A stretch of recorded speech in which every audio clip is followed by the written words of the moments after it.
Sugatan po sa kaliwang hita ang isang 19 anyos na binata matapos tamaan ng ligaw na bala sa poblasyon Malasiki, Pangasinan.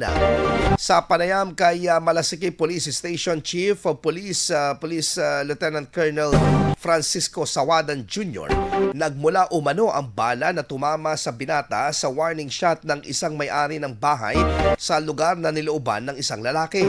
Ayon sa ulat ng pulisya, bigla umanong pumasok ang lalaki upang habulin ang pamangkin nitong bata.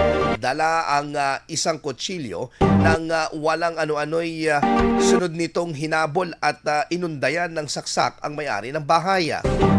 Yung biktima, pinasok yung bahay. Tapos hinagis yung gasol sa loob. Dahil may hinahabol siyang bata, hindi niya nakita. Yun, napagdiskitahan niya yung may-ari ng bahay. Hinabol niya ito ng kutsilyo, tumakbo sa labas. Tapos ulit dahil hinabol pa ng yung kutsilyo na nakita din namin, tumakbo ulit sa labas. So nag-warning shot itong may-ari ng bahay. Nag-imbestiga pa kami, may batang lumapit sa akin na sabi niya, may dugo sa paa ko. So, unang alita ng dalawa kaya patuloy pa rin iniimbestigahan ang motibo sa nasabing insidente. Ayon sa opisyal, matapos ang nangyaring habulan, nagpaputok ang may-ari ng bahay bilang warning shot nang naibabawan siya ng lalaki at tinangkang saksakin. Tinamaan sa kaliwang bahagi ng tiyan at dibdib ang lalaking nang himasok sa bahay. accordingly, magkakilala sila. According from him, natumba siya at inuundayan ng saksak. Kaya nag-warning shot siya. Accordingly, wala naman din daw silang nakaraan na alitan.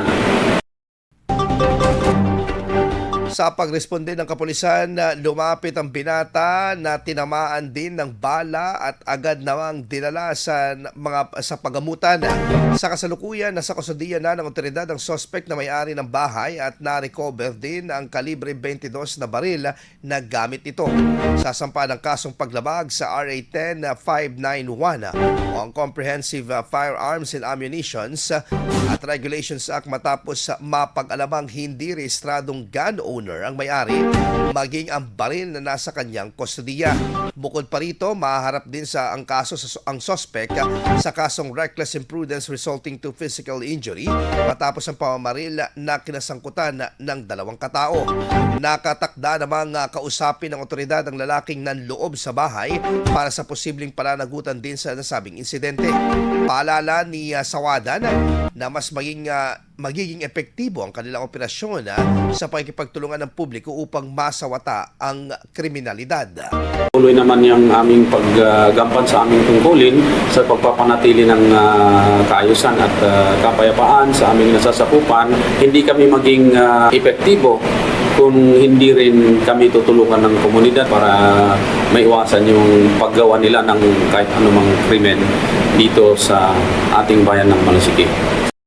Yan po ang tinig ni COP Malasiki, Police Lieutenant Colonel Francisco Sawadan Jr. IFM News. IFM News. IFM News.